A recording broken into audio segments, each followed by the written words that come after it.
السلام علیکم ورحمۃ اللہ وبرکاتہ۔ عوام الناس کو میرا مشورہ، اگرچہ تعصب کی پٹی اتار کر اور تعصب کی عینک اتار کر اگرچہ دوسروں کے مسائل دیکھیں اور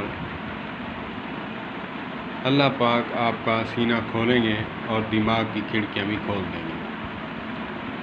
مجھے ایک ہی حدیث نے پکڑ کر سیدھا کر دیا، وہ ہے بنو قریظہ کی حدیث۔ جب آقا کریم علیہ الصلوۃ والسلام نے حکم دیا صحابہ کرام رضوان اللہ علیہم اجمعین کو کہ عصر کی نماز جو ہے بنو قریظہ کے مقام پر جا کر پڑھنا، تو بعضوں نے راستے میں ادا کی، بعضوں نے جو ہے وہاں جا کر مقام پر ادا کی۔ اب اس میں دو کیٹیگریز، دو گروہ بن گئے، ایک ظاہری حدیث پر عمل کرنے والے اور دوسرے جو ہے ظاہر کو نہیں، اس کے پیچھے چھپے خزانے کو دیکھتے ہیں، جسے فقیہ کہتے ہیں۔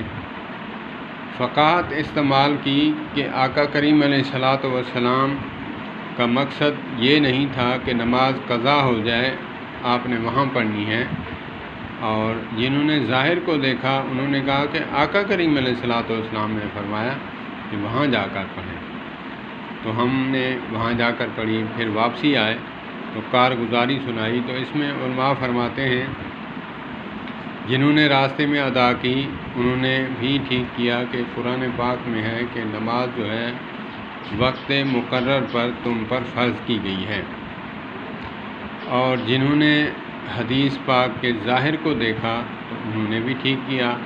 جب آئے آقا کریم علیہ الصلوۃ والسلام کے پاس کارگزاری سنائی تو آقا کریم علیہ الصلوۃ والسلام نے دونوں کو کہا آپ دونوں نے ٹھیک کیا۔ تو اس سے کیا مطلب نکلتا ہے، اس سے آپ کیا اخذ کرتے ہیں کہ دونوں کو کیسے ٹھیک فرمایا؟ اب دیکھیں کہ ظاہر حدیث جو ہے یہی ہے کہ وہاں عصر میں جا کر پڑھیں۔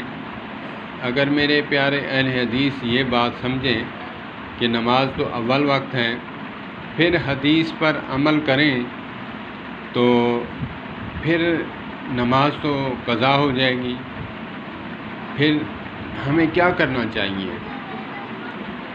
جیسے ایک عورت کے اوپر رو رہے تھے تو امی عائشہ صدیقہ رضی اللہ تعالی عنہا نے فرمایا کہ اسے تو عذاب ہو رہا ہے، تم رو رہے ہو۔ اب یہاں یہ مطلب نکالا کہ کسی کے رونے کی وجہ سے کسی کو عذاب ہو سکتا ہے۔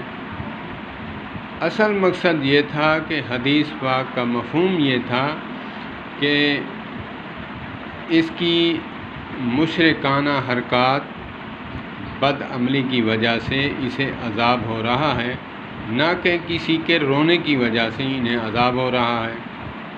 اسی لیے بات کو سمجھیں، علماء کو سنیں، علماء کے ساتھ اٹیچ رہیں،